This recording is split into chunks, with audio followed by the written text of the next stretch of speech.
que o senhor pode esclarecer pra gente da passagem do jovem rico? O jovem rico, ele se aproximou de Jesus. O problema do jovem rico não era o dinheiro. Ele se aproximou de Jesus para ser validado. Ele queria chegar para Jesus, que Jesus falasse, você é o cara, você não precisa fazer nada. E era isso que estava em jogo, porque a questão ali, se a gente está falando aqui que não é o que eu faço, ou o que eu deixo fazer, não importa o quão bom ele fosse, o quão cumpridor da lei ele fosse, ele ainda era pecador. Então ele chega para Jesus dizendo, bom mestre, o que eu tenho que fazer para ser salvo? Jesus falou, você conheça a lei, cumpre a lei e obedeça. Ele fala, já faço isso. Desde a mocidade. Desde a mocidade. Eu nunca pequei, olha como eu sou o cara. Aí Jesus fala, então se queres ser perfeito, ele muda. Não é mais salvação. Agora, se queres ser perfeito... Mas veja, a perfeição é o que é necessário para a salvação. Porque na salvação, se você tirar 9,99, você não entra. Ele estava achando que ele era salvo. Ele estava achando que podia discutir com o dono da salvação. E Jesus, ele queria validação de Jesus. Não, pode ir. Você é o cara, você é maravilhoso. Ele falou, é? Então é o seguinte, vende tudo que você tem e dá para os pobres. Aí ele falou, não, mas aí é demais. Se ele tivesse chegado e falado, Senhor, eu sou um pecador, Jesus nem ia pedir o dinheiro dele. Você já reparou? No caso do Zaqueu, que era um ladrãozinho, né? E um traidor do povo, porque ele era judeu, só que ele representava os romanos. Tomando dinheiro de judeu. E impostos extorsivos, né? Quer dizer, o povo passando fome, o cara tomava das pessoas, e se não desse, ia para cadeia. Quando Jesus entra na casa dele, ele se converte, ele falou, Senhor, porque o problema dele, o fulcro da questão é que ele sabia que ele estava extorquindo. Ele falou, olha, eu vou devolver até 4 vezes aquilo que eu roubei de alguém. E Jesus não fala, olha isso, aquilo. Jesus fala, hoje entrou salvação na sua casa. Por quê? Porque ele compreendeu isso. Então, o dinheiro é um instrumento, assim como o tempo é, assim como os seus dons. São instrumentos na vida para que você possa viver e cumprir o seu propósito. Se você entender que Deus é o Senhor e Ele é o primeiro, Ele pode te dar e vai te dar tudo aquilo que você necessitar para cumprir o seu propósito. E tem uma outra ótica aí também. Que a gente vê o jovem rico também é o seguinte, a gente hoje não prega tanto que tudo que você dá para Deus ele restitui 7 vezes mais, que com Deus é 30, 60 e 100 por 1, porque a gente acha que ele, ao vender tudo e dar para os pobres, ele ia ficar pobre. Jesus poderia estar chamando ele para um projeto muito maior. Sem dúvida, sem dúvida. Então, assim, tem várias formas de interpretar isso também. Nunca tinha pensado por esse prisma. Tá no curso Ganha o Mundo Sem Perder Sua Alma, o senhor tem que comprar. Só vai ser professor, Tem um desconto para professor. Interessante, eu nunca pensei nisso. Mas é por isso que eu não posso ficar... Eu tô doido para dar uns spoilers aqui, porque eu explico... Mas esse não é um curso aberto, não vendo na internet, não. Ele é um curso fechado só para meus alunos. Eu explico várias passagens bíblicas financeiras de uma forma que a pessoa fala assim, eu nunca tinha pensado sobre isso. Ou seja, por que isso aqui aconteceu? Por causa daquilo. Então, se você parar para pensar, por exemplo, Jacó ficou a vida toda correndo atrás da bênção. Pegou o calcanhar do irmão, vendeu... Traiu o pai, enganou o pai. Traiu o pai para pegar a bênção, comprou a primogenitura de Esaú, lutou com o anjo, mas até os 40 anos ele não tinha dinheiro. Não, e aquela herança que ele queria da primogenitura, porque o primogênito tinha direito ao dobro, sabia disso? Não. Ele tinha direito ao dobro. Meu Deus. Se um pai tivesse 5 filhos, era assim, metade para o primogênito e a outra metade dividia por todo mundo. Mais uma informação importante. Então, ele queria isso. Agora, pensa bem, ele não pegou nada daquilo. Ele foi embora fugido para Arã. Exatamente. Para não ser morto por Esaú. Exatamente. Ele nunca... Tanto é que quando ele volta e encontra com Esaú quer dar para ele.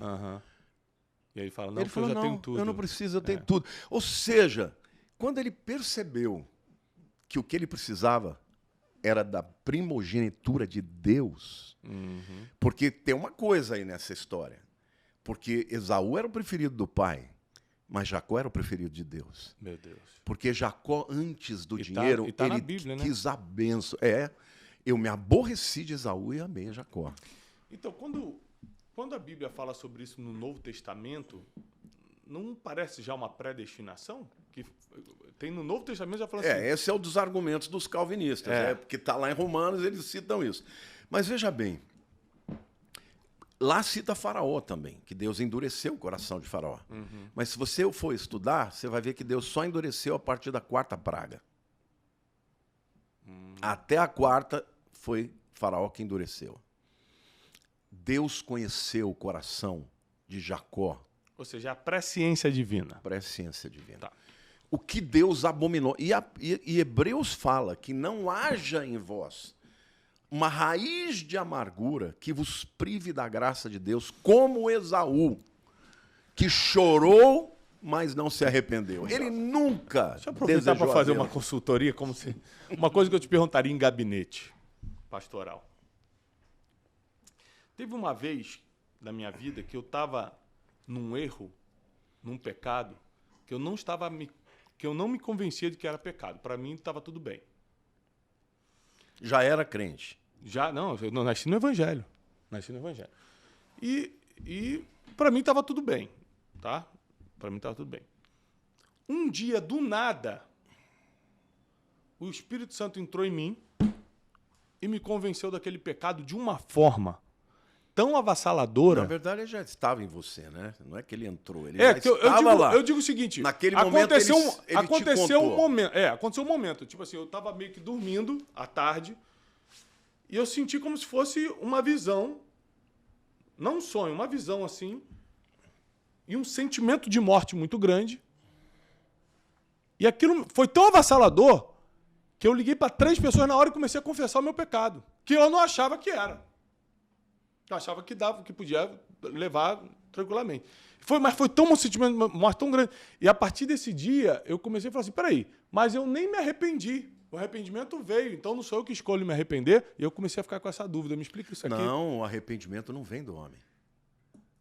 É o Senhor. Opa. É o Espírito Santo quem nos conduz ao então, arrependimento. eu mesmo não escolhi. Ele nos convence do pecado, da justiça e do juízo.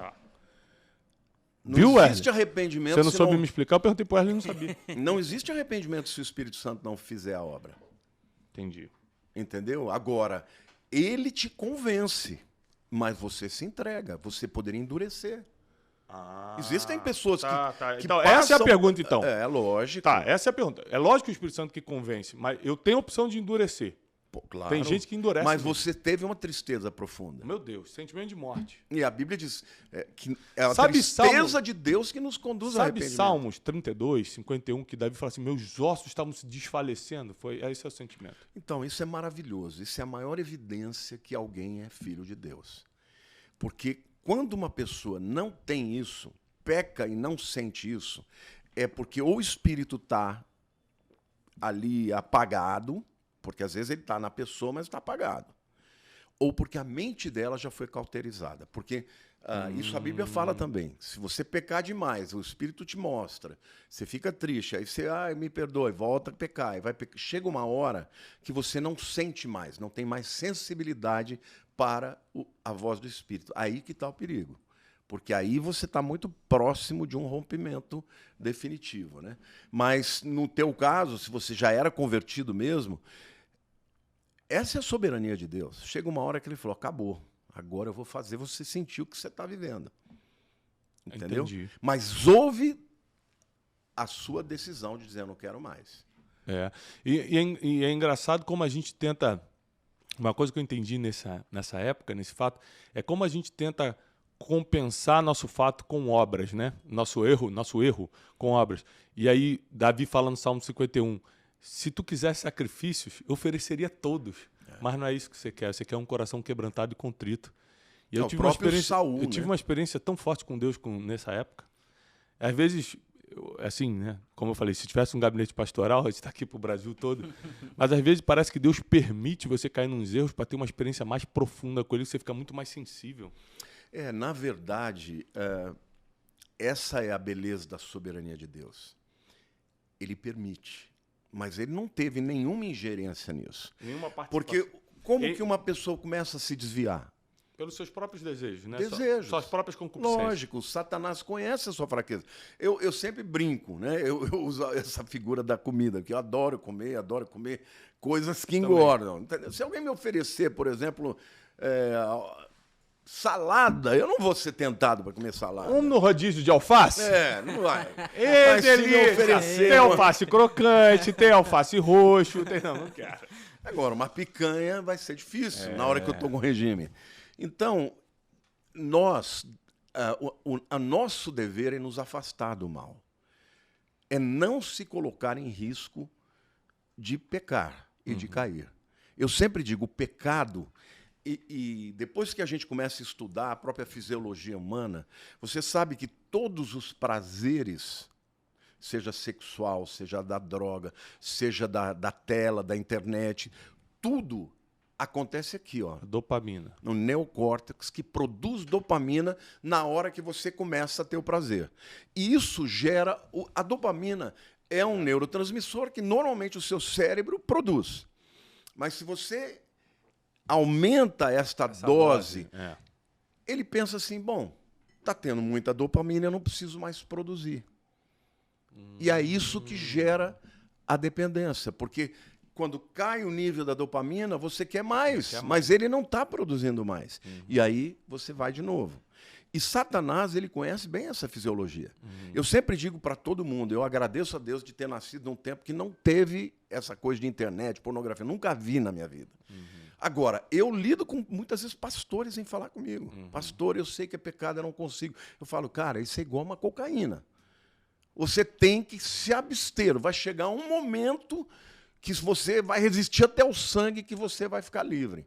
Mas se você ficar dando desculpinha e toda hora ir lá dando uma espiadinha, você nunca vai ser livre. E isso vai matar a sua vida espiritual. Então, eu digo que a minha grande luta é a comida. Mas é a mesma coisa.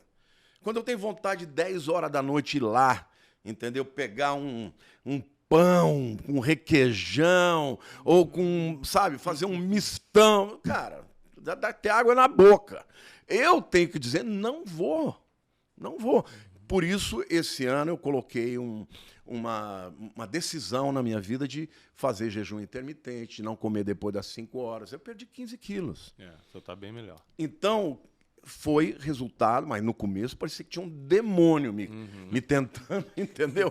Agora, são escolhas. Então, mas esse é um pecado bonito de contar, né? E as pessoas que estão dentro de um pecado que não dá para contar, um pecado horrível? Porque existem pecados, não estou falando de crime, não. Crime trata com a polícia, né? É lógico. Erros, né? Erros, pecados. É o pecado da gula, né? É um pecado legal, você pode contar. Mas tem pessoas, por exemplo, a gente que cuida de pessoas, eu não sou pastor de igreja, o senhor é, e o senhor deve receber pepinos enormes para resolver, né? Mas eu tenho minhas mentorias, eu sou conselheiro de algumas personalidades, algumas pessoas que me trazem problema, eu falo, Jesus. Ou seja, eu tô ali como mentor, mas eu tenho que agir como pastor, porque eu tenho que ir na alma da pessoa e trazer a palavra para resolver. Só a palavra resolve. É verdade. Tem coisa que você sabe que conselho não resolve. Não. Só a palavra. Como o senhor aconselha uma pessoa que está nos escutando agora, que está num erro e precisa largar? Bom, existem as compulsões, né, que são esses pecados de vício mesmo. Aí a gente pode falar drogas, a gente pode falar... Jogo online, que está na moda agora. Jogos online. Mas isso não gera na pessoa aquele sentimento de culpa. Por exemplo, traição, adultério, ou outras modalidades. Roubo. Uma pessoa dessa precisa de ajuda. E, às vezes, a ajuda tem que ser uma ajuda profissional. Às vezes, ela tem que ser retirada da sociedade. Por exemplo, eu acredito muito que uma pessoa que é drogada, dificilmente ela vai se livrar se ela não for para uma clínica, não ficar 9 meses, porque é o tempo que os especialistas dizem que você quebra todas as cadeias, né, fisiológicas. Precisa de alguém para aconselhar, para ajudar, para orar junto, porque nesse percurso, às vezes, a pessoa cai, se levanta. Agora, existem outros pecados que eu acho que são até piores, que são os desvios de caráter. Como, por exemplo, inveja, deslealdade, que são pecados que estão muito mais disfarçados, travestidos, e muitas vezes na vida de pessoas que têm uma vida social, né, admirável. Explica pra gente um pouquinho sobre a inveja, porque tem um versículo poderoso sobre isso que diz que a ira é terrível, mas O furor. o furor, mas quem poderá ficar de pé diante da inveja? Né? É Provérbios, se eu não me engano? Provérbios. Então, assim, explica pra gente sobre a inveja, que esse é outro pecado que Para mim é um dos piores. A Bíblia diz que foi a inveja que matou Jesus. Foi a inveja que vendeu José para o Egito. Tá Exato. lá, inveja. É inveja. É isso. Foi a inveja que matou Abel. O que Abel. Salomão está dizendo que a inveja mata. O indivíduo que tem ira, ele teve um pico, né, de raiva, né? E quando passou, acabou. Furor também. Furor também. A inveja é aquilo que está dentro do coração da pessoa. O invejoso, ele começa te admirando. Ele te admira. Ele admira quem você é, admira a sua vida, os seus dons. E aí, muitas vezes, ele começa a copiar. Geralmente, o invejoso, ele se aproxima de você, ele se torna necessário, ele te bajula, né? Porque o invejoso é assim, ele é um bajulador. Ah, como você é maravilhoso, como você, olha isso, aquilo. Só que, ao estar perto de você e perceber que ele não pode ser quem você é e ter o que você tem, ele começa a se ressentir. Porque ele tem e eu não tenho. E aí ele começa É um processo, então. a procurar motivos para te criticar, para destruir a tua reputação. E aí ele se torna uma pessoa destrutiva. Porque o invejoso, ele não quer que você tenha. Não é só isso. Isso. Assim, não é que eu você quero perca. o que você tem. Eu não isso é quero cobiça. que você tenha. Cobiça é querer o que você tem. Inveja é querer o que você Eu não perca. quero que ele tenha, eu quero que ele se ferre. Eu quero Meu que Deus, ele, quase que ele esteja na sarjeta. Não, você sabe que Foi quase. Você sabe que do ponto de vista fisiológico, o invejoso, ele sente dor quando ele vê o seu sucesso. Meu Deus. E ele sente prazer quando ele percebe a tua dor. Então, o invejoso, você tem que fugir dele, tem que se afastar dele. Porque ele é uma pessoa que precisa se tratar. Tem muita gente que tem inveja de mim, eu saio fora. Não ando com invejoso. Por quê? Porque ele precisa se tratar primeiro. Porque a inveja faz da pessoa uma pessoa maligna. Ela vai querer te destruir. Entendeu? Então, é um pecado terrível. A própria Bíblia diz isso. Se fala que foi inveja que matou Jesus. Você citou outros casos. Caim com Abel. Não é? Inveja. Por que ele e não eu?